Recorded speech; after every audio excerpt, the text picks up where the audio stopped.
नमस्कार मंडळी, मी अनघा स्वागत करते तुमचं माझ्या आजच्या यूट्यूब ब्लॉगमध्ये. तुम्हाला व तुमच्या परिवाराला गुढीपाडव्याच्या खूप खूप शुभेच्छा. हे नवीन मराठी वर्ष तुमच्यासाठी आनंदी, निरोगी आणि भरभराटीचं जावो ही स्वामींचरणी प्रार्थना. तर मंडळी, आज आहे गुढीपाडवा. गुढीपाडवा हा आपला मराठमोळा सण आहे आणि आज आमचा लुक देखील मराठमोळाचा असणार आहे. सो तो लुक काय आहे हे बघण्यासाठी ब्लॉग स्किप न करता एंडपर्यंत नक्की बघा. Let's go.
हॅलो फ्रेंड्स, तर आज गुढीपाडवा आहे आणि काल रात्री मी आणि अंशिकाने प्लॅन केला होता की मस्तपैकी उद्या साडी वगैरे नेसूयात, मराठमोळा लुक क्रिएट करूयात आणि कधी नाही ते आमचा प्लॅन सक्सेस झालेला आहे. आज आम्ही मस्तपैकी सकाळी उठलो, तयार झालो, तयारी केली, गुढीपाडव्याची रांगोळी वगैरे काढली, त्याचप्रमाणे आम्ही छान नटलो आणि छानपैकी रील्स केल्या, फोटोज वगैरे झाले, आमचे खूप छान मेमोरीज क्रिएट झाल्या.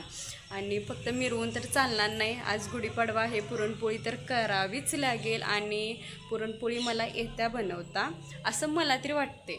मी आता पुरणपोळी करते, तुम्हाला बघा वाटते का मला जमले, आणि मला जर जमली असेल पुरणपोळी तर मला कमेंटमध्ये नक्की कळवा. चलो दाखवते आता तुम्हाला पुरणपोळी बनवून. Let's go.